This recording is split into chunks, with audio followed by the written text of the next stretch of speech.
Dr. Terry Winfrey, and I want to welcome you. I'm the Executive Director to the Chicago Southland Chamber of Commerce, and I'm extremely pleased to be here today to give a wonderful welcome to all of you and to our panelists. Our sponsor for today's event is Comcast, and I have with me here Johan Fernando from Comcast. He's the Senior Manager of Government and Regulatory Affairs, and he's going to have the honor of introducing our very own Congresswoman Robin Kelly. Johan. Thank you, Terry. On behalf of the Chicago Southland Chamber, let me welcome all of you to another virtual meeting in our ongoing series of legislative meetings featuring local leaders. My name is Johan Fernando, and I'm the Senior Manager for Government and Regulatory Affairs for Comcast, and I cover the South Suburban area. And I'm also a proud member of the Board of Directors for the Chicago Southland Chamber. Today, we are honored to have as our guest speaker, Congresswoman Robin Kelly, who represents the 2nd Congressional District that covers parts of Cook County, parts of Will County, and all of Kankakee County. Congresswoman Kelly is no stranger to any of us, as she has dedicated her entire career in the many public roles she has held, serving the families of Illinois, and especially those of us in the South Suburban area. Representing the 2nd Congressional District since 2013, Congresswoman Kelly has championed common sense gun reform, responsible community policing, improving the health and wellness of vulnerable communities across the country, and supporting economic development initiatives. Given that Congresswoman Kelly has another commitment adjacent to our meeting, I'm going to cut short my introduction so we could hear directly from her. Congresswoman Kelly, welcome to our chamber event. Thank you for your generosity of time, and we look forward to an update from Capitol Hill. Thank you. Good morning, everyone, and thank you so much, Johan, and thank you, Terry. It's so great to see you guys again, albeit virtual, and thank you for inviting me to speak today. In just a matter of a single year, our nation and the world has been turned upside down.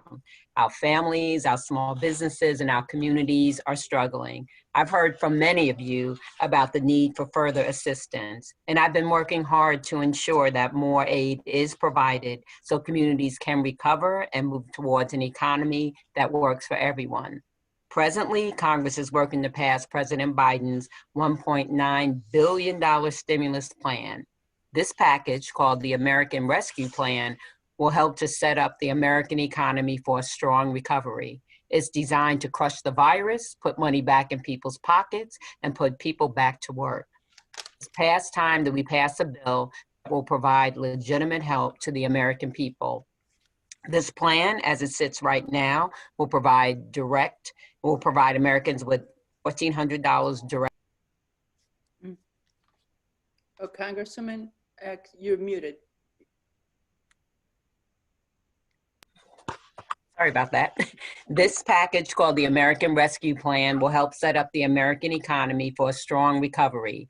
It's designed to crush the virus, put money in people's pockets, and put people back to work. It's past time we pass a bill that will provide legitimate help to the American people.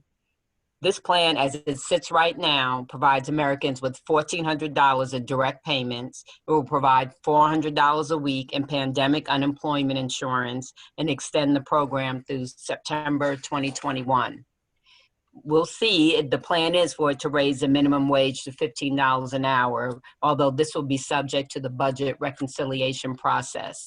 It will also provide $350 billion to state and local governments, as well as more money for small business loans. As it sits right now, the state of Illinois is scheduled to get over $7 billion. The city of Chicago, somewhere around $1.8 billion. Cook County, somewhere around $1 billion. And each of the smaller governments, Kankakee is scheduled to get $29 million. These are just estimates, so don't quote me. And Will County around $135 million, if I'm remembering correctly. And then each town or little city, no matter how large or small you are, you're all scheduled to get a certain amount of money.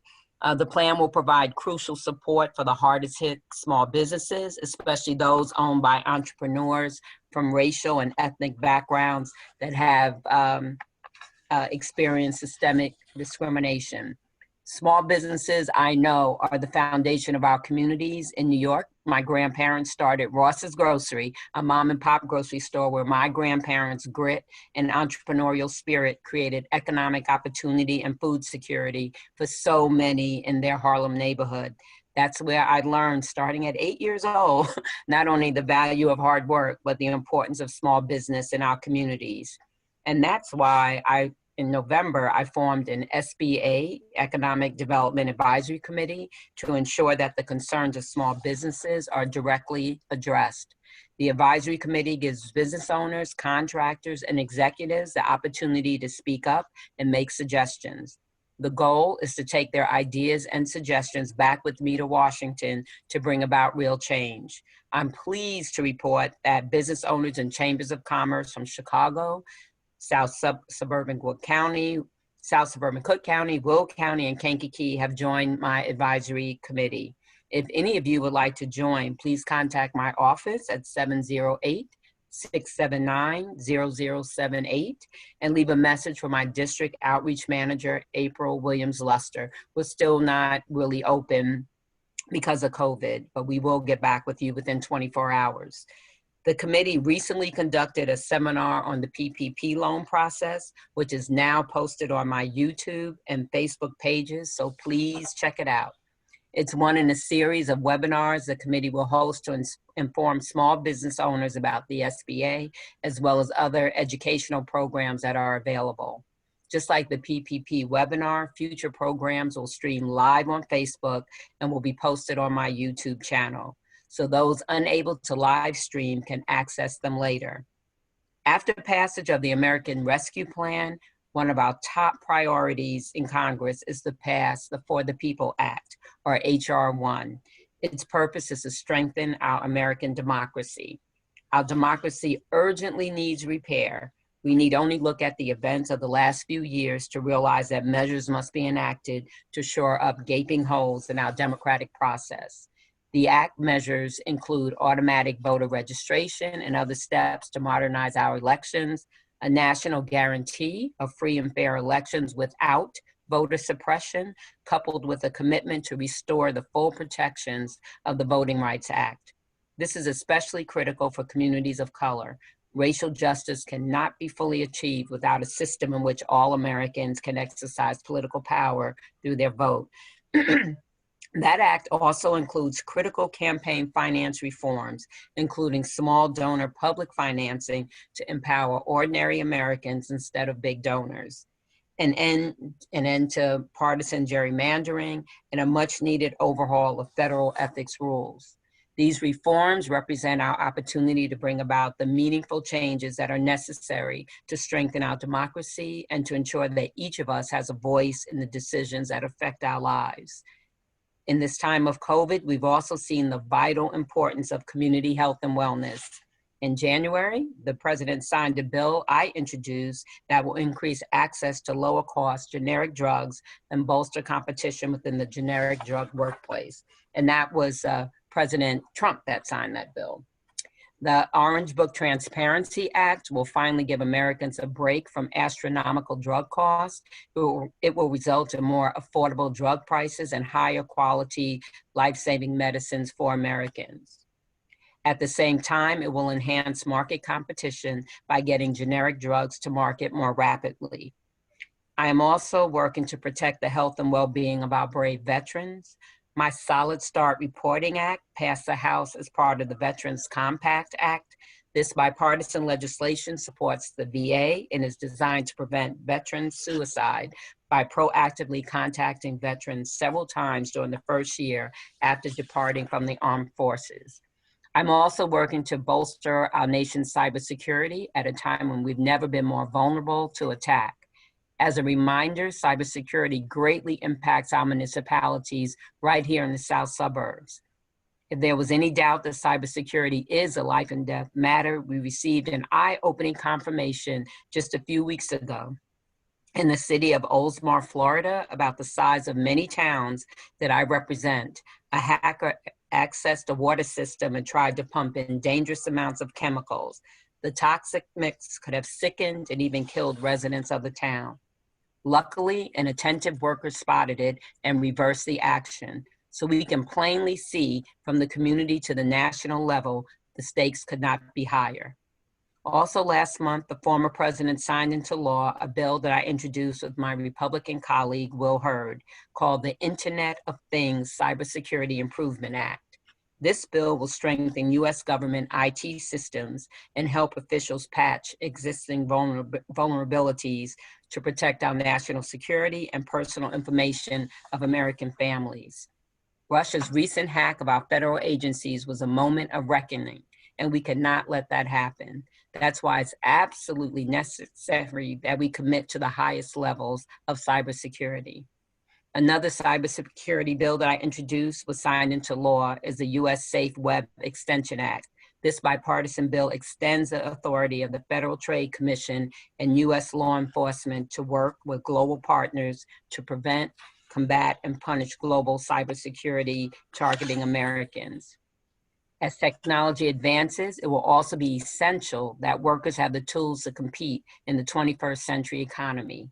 Artificial intelligence will have a profound implication for our society and workforce. We must rethink how we approach education and encourage science, technology, engineering, and math in schools, and also recognize at the same time that a lot of these technical coding jobs do not require a 4-year degree. Looking ahead, I am very optimistic that we will finally have an infrastructure bill, the Moving Forward Infrastructure Bill. This game-changing legislation would help rebuild America's roads, bridges, and transit system and could create thousands of jobs in the 2nd District. It would also expand access to high-speed broadband to rural areas and even certain parts of Chicago that are broadband dead zones. When we look at COVID and the e-learning and the telehealth and all of those situations, we need people to have an extended broadband or broadband at all. Additionally, Biden will soon release updated proposals to meet the climate crisis, build a clean energy economy, and address environmental injustice. His proposal will make even more investments in infrastructure and create millions of good-paying jobs. COVID, as we know, has laid bare some glaring structural weaknesses in our economy, in particular, the lack of manufacturing in our nation. If you'll recall, we could not even adequately supply PPE to our healthcare workers and first responders because we were almost totally dependent on overseas suppliers. This must never happen again. Manufacturing must return to America. President Biden will soon release a plan to build a strong industrial base and small business-led supply chain. This will retain and create millions of good-paying union jobs in manufacturing and technology across the country and right here in Chicago's Southland. These past few years, we've seen some encouraging trends and major opportunities occurring economically in the Southland. One big opportunity is logistics. The South Side and South suburbs are rapidly becoming one of the nation's largest hubs for e-commerce. Thanks to our transportation network of intersecting railroads and highways, the Southland is known as the crossroads of the nation. So because of our infrastructure and our location in the center of the country, we're now home to so many new logistics, distribution, and warehousing centers that I can't even count them all. Amazon alone has nearly 25 fulfillment and distribution centers in the Southland, including one that recently opened in Pullman and 5 more that are under construction right now. 2 of those in Matheson and Markham are some of the largest and most technically advanced fulfillment centers in the world. These huge centers are millions of square feet each, and many employ or will employ more than 1,000 workers, each as part of a supply chain, from truck drivers to drone operators and robotic engineers to accountants. Many of these facilities manufacture products, print books, and deliver medicine. And Amazon isn't alone. Most major retailers have e-commerce distribution centers in the district, and those numbers grow by the month. Another major opportunity is, of course, and how long have you heard me say this, the third airport? But I'm here to tell you that plans continue to move forward. Air cargo is the fastest growing segment of air travel, and we need to prepare for the future by building and demanding a new airfield that can meet that demand. I look forward to working with the next transportation secretary, and I'm so happy I know him, Pete Buttigieg, Governor Pritzker, and local business, labor, and political leaders to finally break ground on a cargo-oriented airport in Will County, and that will transform the Southland and strengthen Illinois' future in the global marketplace. Finally, I hope you'll join me as I host a Facebook Live COVID-19 town hall to promote the COVID vaccine in our communities. The town hall is this Thursday, February 18th at 5:30. I want to ensure that people have the accurate facts about the vaccine and encourage them to take it. We know there's a lot of vaccine hesitancy. We need to enlist trusted community leaders to step forward and build trust in the safety of the vaccine. It's up to all of us to work together to protect one another and support our neighbors and communities. Thank you so much again. It's an honor to be with you and to represent many of you. Thank you. Thank you, Congresswoman Kelly. What, the February 18th, the 5:30 town hall, how did they sign up for that? I will get it for you right now. Okay. That's It's, okay. You could get it to me later and I could send it out.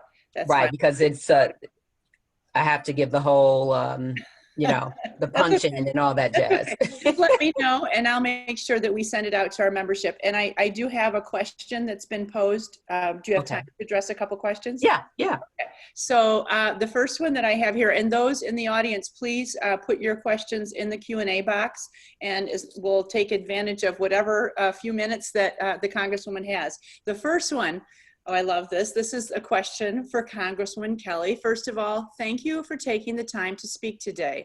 I would like to know if you have any advice for me as a prospective candidate in a future Rich Township or Matheson Village election. I am currently, I know this student, she's lovely. I am currently a student of political science major at Prairie State, and I will be graduating in May. I will then be attending Governor State University, where I will be working to attain my bachelor's in political science. And she is a MIG, the Model Illinois Government. She's a student that's participated in that. So she wants to know if you have any advice for her to become a prospective candidate in the future.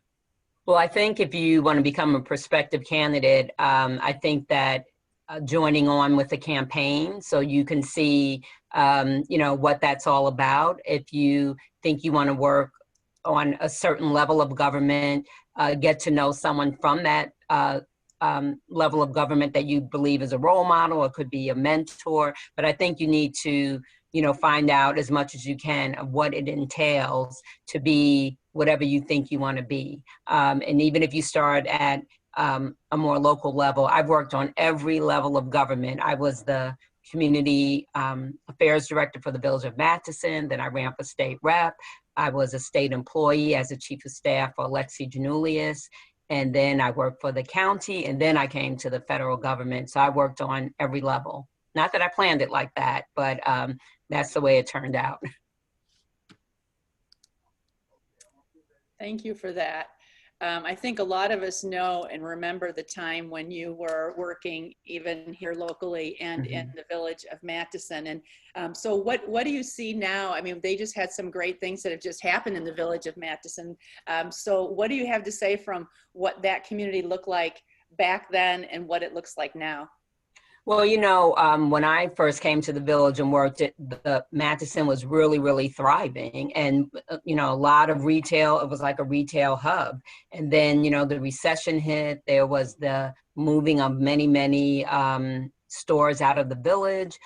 So it was hurting, like a lot of places were when it came to retail. And I've always felt like as much as a town can, they need to diversify, their economic development so you're not so dependent on one thing or another, which I know is probably hard to do depending on where you're located at. That dictates a lot of your economy also. But no, I feel like, they're like the Phoenix, and with Amazon and with Pete's and other smaller businesses too. I know orthodontists moved in. I definitely, they're on the right track, definitely. And it's not, one village is not an island. So when Amazon's hire over 1,000 people, that affects, the other villages also. And so that's a good thing, because we need to be in this together, not, one versus the other as much as possible. I mean, I know there's some competition, but, where people look at the Southland as a whole. That's right. Yeah. And what you said about the businesses growing, I live right near the corner of Harlem Avenue and Vollmer, where the one is going up, the one Amazon. And I can tell you that the retail in the strip mall that has been empty, I've lived here 14 years, and there's just been really not much, especially since the high school closed. Right. Those spots are now filled.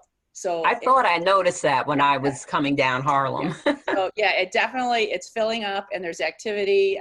So that's good. And a follow-up from Nicole Allen, that was the student, Nikki. She said, thank you for your insight. It's an honor to have your opinion. And then we also have Dr. Jenkins, the president of Moraine Valley Community College. Thank you for your support of each round of stimulus funds. Many students were able to continue their education and some have graduated. My office will be sending all of our elected officials a report with this data.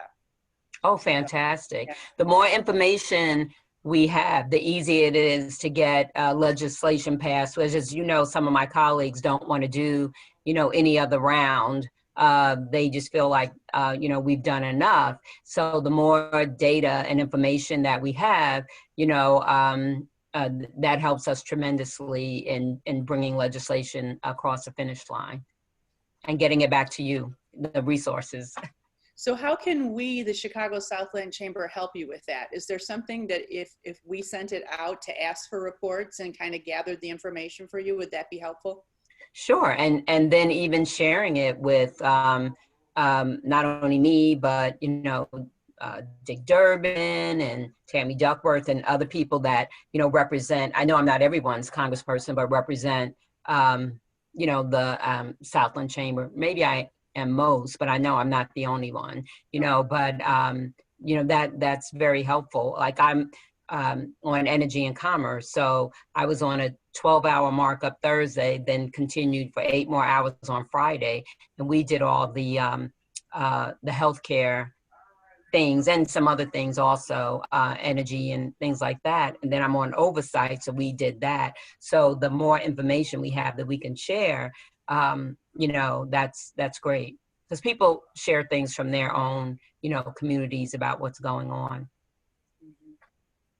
Well, there's certainly a lot that's going on here. So with the American Rescue Plan, when will we find a date that we'll know next steps?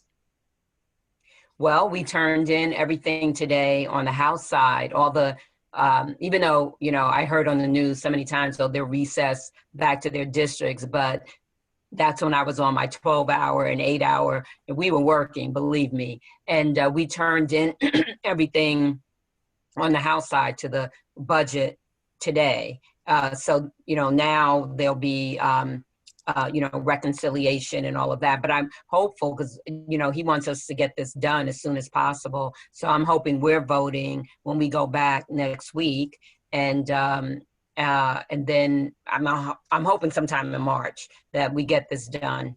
Because like for the, right now, like for the state and the cities and local government, has to go through the Treasury. So they have a certain amount of time, to get the money out. Now, if you're over 50,000, the money will go directly to you. But if you're under 50,000, it'll go to the governor. But there's a time slot put on him also. He only has 30 days to get the money out to the towns under $50,000. Okay. Okay, great. And so we had some people from Governor's State that said they're really glad that this is being recorded and that they would like to share it with the health administration team. So I think that's good. It's nice that we do have some students.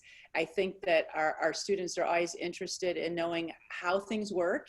And so I know there are a few of them on, and some of them are a little shy. Other than the one that, Don't be shy. yeah, what else would you give? I'm just a regular person. That's exactly right. So I think that's interesting is that people they don't realize that you are a regular person and what you've been through recently. How are you surviving? How are your colleagues surviving? I mean, that's just so dramatic. It's tough. Some people are handling it better than others. Watching the impeachment trial brought, some things back to people. But we have a group called the Gallery Group. We're the ones that was stuck in the gallery on our hands and knees hiding. And it's sad to say that if they didn't, shoot the woman, there probably would have been, more injuries and who knows, what else. But I mean, people were praying, people were calling, like I called my husband and one of my stepdaughters to let them know, what was going on, because I didn't know what was going to happen. But what went through my mind as a big gun violence prevention person, I didn't say, is this the way I'm leaving this earth? Because I didn't want to go there exactly, but just, is this the way it's going to be? But that's what I was saying to myself. And so it was scary. And I could only imagine how people feel that are in workplace violence situations, and but it was a shame, we were angry, hurt in ways, a lot of different feelings, but you still got to move on. That's why we came back and still completed the job, 3:00 in the morning. It's a shame that, colleagues are receiving death threats and, things like that. And people are just trying to do, their jobs, and so, hopefully, with this situation and, with COVID, that we're coming out of the dark. That's the way I like to think of it. And there will be better days ahead. There will be better days ahead. Okay, we're going to write that down. I do have another question here from Christopher Torres. It said, what are your thoughts on student loan forgiveness? And are there any updates or timelines for this issue? I know, it's on the president's mind. I do think, I don't know, it depends. It's hard to say. I don't want to say, forgive, everything when there are people that, have great jobs and can afford to pay it back. I think it should be, situational, because I mean, I've heard horrendous amounts of money, especially from people that moved on to become doctors and, dentists and people that went past their undergrad.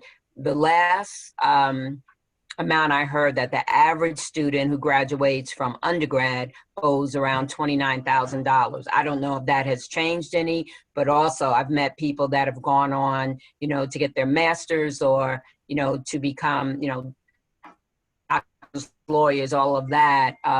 One woman I spoke to, she graduated from dental school. She owed $400,000. I mean, that is, you'll never get ahead. I don't even know if she moved out of her parents' home yet. So, I mean, I do think it's something we need to look at, but we need to also look at, like, even federal interest rates. We need to look at where we can give loans, even if, they're working in areas that need help. I think we need to be creative with it, but I don't want to say blanket we should do it, because, some people are doing great and can afford, to pay back. But I do think we need to have something for students that cannot, and especially now that people have gone through COVID. I know it was extended out before they had to start paying back. But I do think, just in general, we need to do something, even if COVID never happened. Okay, thank you. So the last one that I have is not really a question, but Okay. you just said a few moments ago that, I'm just a regular person. And Jim Garrett said, you may just be a regular person, however, you rock. Thank you for all that you do. And I think that's a perfect one for us to end with. I know that you were limited with your time and you have other places to go. So I personally do want to thank you. And we appreciate everything that you do for us. And if there's things that we can do to help you, I mean, reach out and let us know.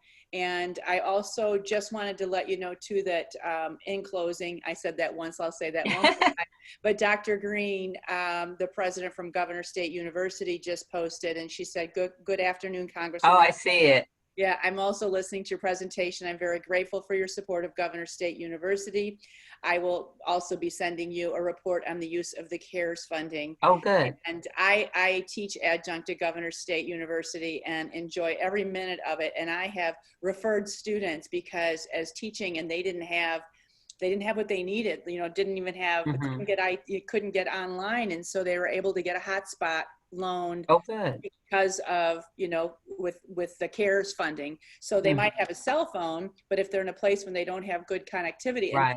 students take their entire classes on a device like this. So whatever help they can get, that is great. Right. So we do have some upcoming events. This is fabulous. We want to thank you for being here. Thank you. And we also have a lunch and learn tomorrow that's diversity, equity, and inclusion, and how to address implicit bias in the workplace. That's tomorrow at 1 o'clock.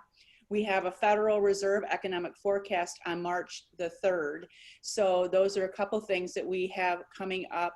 So everyone is welcome to attend those. And again, I want to thank Comcast for their sponsorship. Thank you, Johan. And thank you again, Congresswoman Kelly. Thank you so much. It was an honor. Your time. All right, thank you. Bye-bye. Have a good day. You too.